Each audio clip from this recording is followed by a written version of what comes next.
Baš lepo što smo se skupili da gledamo naše stare filmove. Robine ne gađa i Hulka semenkama, a vi prekinite da ga udarate u glavu. Prošli put je mislio 7 dana da je Tarzan, a lauko po celu noć ko manijak. Treno nisam. Potpuno sam zaboravio da smo snimali godišnju žurku superheroja pored bazena. Nega Hulk u tigrastim tangama. Jesu, taka je bila moda. Evo ga Mandrak, vadi mi bombona iz ušiju i daje mi da jedem. Nikad nisam shvatio kako izvodi taj trik. Ni ja nisam shvatio kako mi je stavio pastu za zube u pastu za brijanje. Ceo dan sam penio ko sapun. Nije tačno. Ja u četvrtak uopšte nisam bio u Gotham City-u. Otkud onda znaš da je bio četvrtak? I koji su to fazoni da Robinu zameniš losion za lice suzavcem?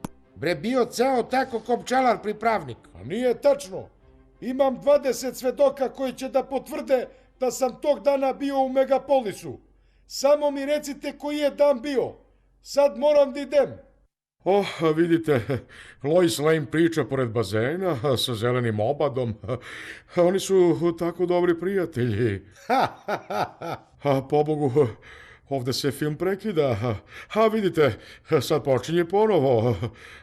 Lois Lane namešta kameru u sobi. Baš me interesuje šta su snimali ona i zeleni obad.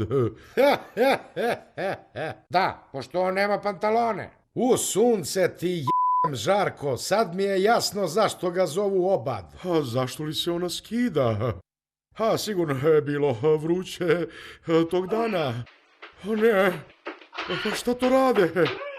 Supermene, a vidiš, izgleda da će da je natre. Pa ne mogu da verujem. Vidite, neko ulazi kroz vrata. Pa, to su Kapetan Amerika i Maska. Nikad nisam video da Maska skida masku. Pa oni će da... Bog me će da je sačgaju. Pa, koji sad ovo? I Joker ulazi u sobu.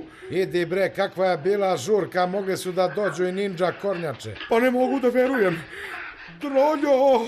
Supermene, nemoj, molim te kroz... Opet odete kroz zid.